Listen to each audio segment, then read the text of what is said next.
2600 एकड़ में अकेडमी है। वो पूरी अकेडमी में संत रामपाल जी महाराज की दया से मेरे बेटे के पोस्टर लगे हुए थे।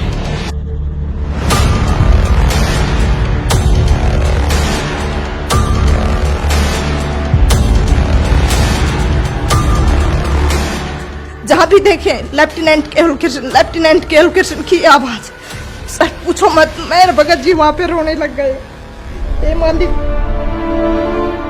बहुत ही सड़क चाप की ऐसी किस्मत जो आज ने आपने ऐसा बना दिया। हमें 3 दिन तक बस सिर्फ जिधर भी देखे माइक में एक ही एक आवाज आई, लेफ्टिनेंट केवल कृष्ण। जैसे ही उसको राष्ट्रीय गोल्ड मेडल उसके कंधे पे लगा, मेरे भगत जी से रुका नहीं गया।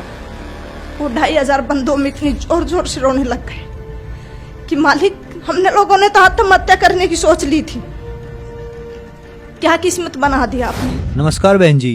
सत साहेब जी। क्या नाम है बहन जी आपका? जी मेरा नाम रामकला है, दुगेड़ा गांव, तहसील भैरोड, डिस्ट्रिक्ट अलवर, राजस्थान। संत रामपाल जी महाराज की शरण में आने से पहले आप क्या भक्ति साधना करते थे? जी मैं तो दुर्गा माँ की पूजा करती थी। मेरे हस्बैंड मेहंदीपुर, सालासर, श्याम जी के और ये जो सावन में कावड़ वगैरह लेके आते हैं, ये सब लेके आते थे। सुबह 4 बजे उठते, बच्चों को उठाते और फिर वो मंदिर में शिव पे जल चढ़ा के आते थे। बहन जी, जैसा कि आपने बताया कि आप दुर्गा देवी की पूजा करते थे तथा आपके पति सालासर जाते थे तथा विभिन्न मंदिरों में जाते थे, तो इन सभी भक्ति साधनाओं को करते करते आपको क्या लाभ प्राप्त हुए? सर उससे मुझे कोई लाभ नहीं हुआ सिवा हानि के। जैसे वो सभी देवी देवताओं की पूजा करते थे, शिव को जल चढ़ाते थे, उसके बाद भी उनका एक्सीडेंट हो गया। और एक्सीडेंट भी बहुत बुरा कि उनकी याददाश्त, मेमोरी सब कुछ चला गया उस दौरान। फिर किसी पंडित जी ने बताया उनको कि भाई तुम लोग इनको, जो बजरंग बली है ना, इनको मंगलवार और शनिवार को सिंदूर लगा के आया करो। तो हमारे पास में सिटी है भैरोड, वो लोग वहां पे जाते सिंदूर लेके और तेल और सिंदूर मिला के उसको पूरे को लेप करके आते ऐसे। फिर भी उनको कोई लाभ नहीं हुआ, याददाश्त चली गई उनकी, बोलते नहीं थे। सिर्फ इतना बोलते थे कि मैं और मेरे दोनों बच्चे उसकी भाषा को समझ सकते थे, बाकी कोई नहीं। अनजान लोग तो उनको शराबी बोलते थे, हालांकि उसने कभी नशा नहीं किया। तो सर उनके एक्सीडेंट के बाद हमारे कमाने वाला कोई था नहीं और कंडीशन बहुत खराब हो गई थी। 1.5 साल तक हम लोग जयपुर SMS के चक्कर काटते रहे। डॉक्टरों ने कहा कि भाई इनकी याददाश्त आ भी सकती है, नहीं भी आएगी। हमने कहा चलो छोड़, भगवान जो करता है जो अच्छा ही करता है। फिर क्या हुआ कि हालत इतनी खराब हो गई, जो भी थोड़ा बहुत पैसा था हमारे पास, जमीन जायदाद है नहीं, वो उनकी बीमारी में लग गई। बच्चों को पढ़ाने के लिए हमारे पास कुछ था नहीं, सरकारी स्कूल में बच्चे जाते थे। हमें एक तरह से सड़क पे आ गए थे, हमारे पास खाने पीने के लिए कुछ भी नहीं था। जैसे तैसे करके हम लोग अपना काम चलाते थे। बहुत बुरी कंडीशन हो गई थी, किसी से उधार मांगते कोई देता भी नहीं था। सब लोग बोलते थे कहां से देगा, ये तो पागल हो गया, मेंटल हो गया। और हकीकत में मेंटल हो गया था वो, क्योंकि याददाश्त चली गई थी उनकी। डॉक्टरों ने मना कर दिया था कि नहीं बोलेगा ये। फिर उसके बाद एक पंडित ने उसको बताया कि इसको कुत्ता और खाएगा। हकीकत में ऐसा ही हुआ, कुत्ता भी खा गया उसको। तो मैं उस पंडित के पास दोबारा गई। उससे पहले मैं पंडित लोगों को नहीं मानती थी। दुर्गा को तो मैंने उसी दिन छोड़ दिया था जिस दिन उसका एक्सीडेंट हुआ था। अगर माँ होती कहीं पे, दुर्गा माँ होती, तो इनका एक्सीडेंट नहीं होता आज। और वो भी मैंने नवरात्रा कर रखे हैं उस दौरान। फिर क्या हुआ, पंडित ने कहा कि भाई इस पे 7.5 की दशा है शनि की, आप लोग ऐसा करो कि इसको गुलाल लगाओ बजरंग बली को। मैंने कहा ठीक है भाई, लगाते हैं। उसके बाद वो गुलाल लगाने लग गए। करीब 6-7 महीने तक लगातार लगाया। फिर मैं पंडित के पास गई, मैंने कहा कि अब क्या है। उसने कहा कि अब की 7.5 है। मैंने कहा कि कम से कम 7 तो बोल दे, 6 महीने तो हो गए हमें, ये जाएगी या नहीं। पर जब भी मैं उसके पास जाती वो 7.5 ही गाता रहता। संत रामपाल जी महाराज की शरण में आप कैसे आए? जी मेरे हस्बैंड जब बजरंग बली को गुलाल लगाने जाते थे तो उनको एक फरीदाबाद का कोई भगत जी मिला भैरोड में। उसने कहा कि आप ये क्या करते हो? तो मेरे हस्बैंड ने कहा भी मैं बजरंग बली को गुलाल लगाता हूँ, मेरे को पंडित लोगों ने बताया। उसने कहा इन सब के चक्कर छोड़ो, पंडित वंडित कोई सही नहीं बताता, आप एक काम करो मेरे गुरुजी से नाम ले लो। तो मेरे हस्बैंड ने कहा कि कौन है तुम्हारे गुरु? उसने कहा संत रामपाल जी महाराज। और वो फिलहाल करोथा कांड हुआ था, उस दौरान वो जेल में थे। तो उसने कहा कि गुरुजी इस टाइम है नहीं, वो जेल में गए हुए। भगत जी ने कहा कि चलो मैं घर पे जाके और बच्चों की माँ से सलाह करके आपको बताऊंगा। सर जी मैंने कभी गुरु देखा नहीं था और नहीं बनाया था और नहीं पता था गुरु के बारे में। हाँ, देवी देवताओं के बारे में तो पता था, पर मेरे दिमाग में हमेशा एक बात रहती थी कि ये भगवान 3 क्यों है, एक होना चाहिए। तो भगत जी हमने उसके पास फोन किया, वो हमारे घर पे आए, उससे हमने पूछा तो उसने कहा कि भाई ये सुख देते हैं गुरुजी, वो सुख देते हैं। उससे पहले मुझे गुरु के महत्व का नहीं पता था, गुरु क्या होता है। तो सर उसने कहा कि संत रामपाल जी महाराज अभी है नहीं और आएंगे तब हम आपको नाम दिला देंगे।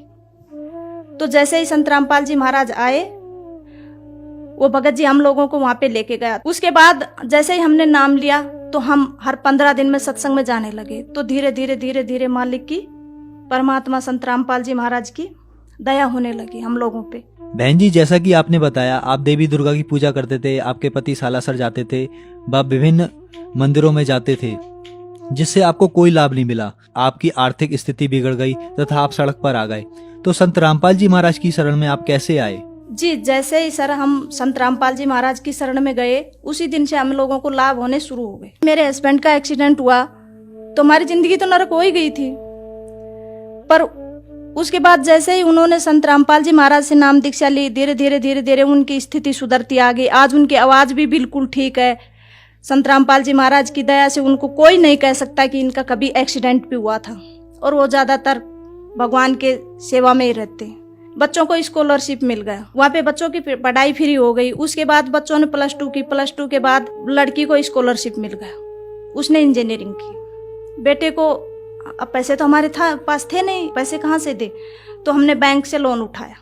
मालिक की दया, संत रामपाल जी महाराज की दया से हमारा लोन तुरंत क्लियर हो गया। जैसे ही मेरे बच्चे ने, लड़के ने मेरे ने 2 साल तक बीटेक की, उसके बाद उसने एनडीए का फॉर्म भर दिया, उसने एग्जाम दिया। एग्जाम देने के बाद में संत रामपाल जी महाराज परमात्मा की इतनी दया हुई कि उसका सिलेक्शन हो गया। बाकी ऐसी किस्मत कहाँ है कि एक गरीब का बच्चा जो सड़क छाप था वो उसका एनडीए में सेलेक्ट हो जाए, पर वो भी संत रामपाल जी महाराज की दया थी। अच्छा, उसके बाद उसका इंटरव्यू हुआ बेंगलोर, 14 दिन चला। इंटरव्यू में वो 13 दिन क्लियर कर दिए, 14 दिन वो रह गया हल्का सा मेडिकल में। उसने वहां से फोन किया कि माँ मैं इंटरव्यू में रह गया। मैंने कहा बेटे घर पे आ जाओ। घर आ गया। मैंने कहा कि तुम वहां पे जाओ, अपने परमात्मा के पास, संत रामपाल जी महाराज के पास जाओ। वो वहां पे गए तो मालिक ने कहा बेटा चिंता मत कर। तो उनका वो दिल्ली में मेडिकल क्लियर हो गया। फिर उसने कहा माँ अब क्या करूं? मैंने कहा बेटा फिर जाओ परमात्मा संत रामपाल जी महाराज के पास। बच्चे ने कहा कि गुरुजी मेरा ज्वाइनिंग लेटर, क्योंकि मैं सबसे पीछे रह गया, बाकी सब बच्चे चले गए। गुरुजी ने कहा बेटा तू घर जा। वो आया वहां से, आते ही तीसरे दिन मालिक की दया से उसका को लेटर आ गया। भगत जी 2016 में 4 साल की उसकी ट्रेनिंग चली। उसके बाद उसने 2016 में एनडीए क्लियर किया और राष्ट्रपति गोल्ड मेडल। 2500 बंदों में सिर्फ एक भगत जी, मेरे भगत जी और मैं वहां पे गए केरला, एजीमाला। वहां पे जाने के बाद जैसे ही हमने देखे 2600 एकड़ में अकेडमी है वो, तो पूरी अकेडमी में संत रामपाल जी महाराज की दया से मेरे बेटे के पोस्टर लगे हुए थे। जहां भी देखे लेफ्टिनेंट केवल कृष्ण, लेफ्टिनेंट केवल कृष्ण की आवाज। सर पूछो मत, मेरे भगत जी वहां पे रोने लग गए। मालिक बहुत ही सड़क चाप की ऐसी किस्मत जो आज ने आपने ऐसा बना दिया। हमें 3 दिन तक बस सिर्फ जिधर भी देखे माइक में एक ही एक आवाज आई, लेफ्टिनेंट केवल कृष्ण, लेफ्टिनेंट केवल कृष्ण। मैं और मेरे हस्बैंड बस सिर्फ और सिर्फ संत रामपाल जी महाराज को 3 दिन तक याद करके रोते रहे। जैसे ही उसको राष्ट्रपति गोल्ड मेडल उसके कंधे पे लगा, मेरे भगत जी से रुका नहीं गया। वो 2500 बंदों में इतनी जोर जोर से रोने लग गए कि मालिक हमने लोगों ने तो आत्महत्या करने की सोच ली थी, क्या किस्मत बना दिया आपने। सर आज मैं मेरे गांव में सबसे ज्यादा खुश नसीब हूं, क्योंकि मेरे साथ भगवान है, मेरे परमात्मा है। और शायद मैं ये कहूंगी कि मेरी जोड़ी छोटी पड़ गई, परमात्मा ने मुझे इतना दे दिया। उम्मीद नहीं थी, नहीं मेरी किस्मत इतनी अच्छी नहीं थी कि भगवान मुझे इतना दे देगा। मालिक की दया से एक साइकिल नहीं थी, आज बंदी छोड़ सतगुरु रामपाल जी महाराज की दया से 3-3 गाड़ियां खड़ी हैं घर में, और इतना कर्जा हो गया था कि जिसकी कोई हद नहीं। आज एक भी कर्जा नहीं है। माली ने सब कुछ क्लियर कर दिया, और हमें ये नहीं पता किस तरह और कैसे कर दिया और कब कर दिया। सर, आज हम संत रामपाल जी महाराज की दया से बहुत सुखी हैं। घर में कोई कलह नहीं है। मालिक की दया सिर्फ और सिर्फ भक्ति है। दोनों बच्चे अपनी अपनी जगह कामयाब हैं। और मालिक ने एक दया और बख्शी मेरे ऊपर कि परमात्मा की दया इतनी है संत रामपाल जी महाराज की कि बच्चे मुझे इतने होनहार और इतने मतलब समझदार और दूसरा आज्ञाकारी बच्चे दिए हैं परमात्मा ने, कि उनको मैं ये बोल दूं कि बेटे ऐसे करना है तो वैसा ही करेंगे। और मालिक का हाथ, संत रामपाल जी महाराज का हाथ उनके सर के ऊपर है। मेरे गांव में मैं सबसे ज्यादा खुश नसीब हूँ। भगवान ने मुझे बहुत कुछ दिया है, जितना मैं कभी उम्मीद नहीं की थी, इतना कि शायद मेरी किस्मत ऐसी हो सकती है। पर आज मैं सीना ठोक के ये कह सकती हूँ कि मेरा से सुखी मेरे गांव में कोई नहीं। बहन जी, जैसा कि आपने बताया कि संत रामपाल जी महाराज से नाम दीक्षा लेने के बाद आपका उजड़ा हुआ परिवार संत रामपाल जी महाराज ने पुनः बसा दिया। आपके ही जैसे संसार में बहुत सारे दुखी लोग हैं, तो आप भक्त समाज को और उन दुखी लोगों को क्या संदेश देना चाहते हैं? मेरे जो अगल बगल में लोग हैं, सभी ये चैनल देखते हैं, सत्संग वगैरह देखते हैं, उनसे मैं खासकर प्रार्थना करना चाहती हूँ कि उनको तो मेरी स्थिति का, मेरी कंडीशन का अच्छे तरीके से पता है। वो भी संत रामपाल जी महाराज की शरण में आए, इन दई देवताओं के चक्कर न काटे, क्योंकि ये दई देवता कुछ नहीं दे सकते। मैं तो चाहती हूँ कि वो संत रामपाल जी महाराज से नाम दीक्षा लेके मेरी तरह वो भी अपना उजाड़ा हुआ परिवार बसाएं और अपना मोक्ष करवाएं।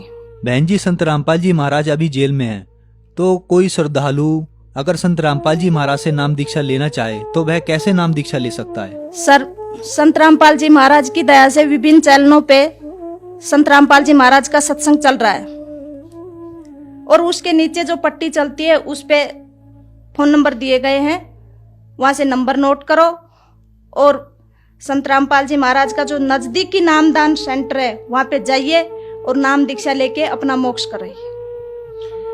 धन्यवाद जी। सत साहिब जी।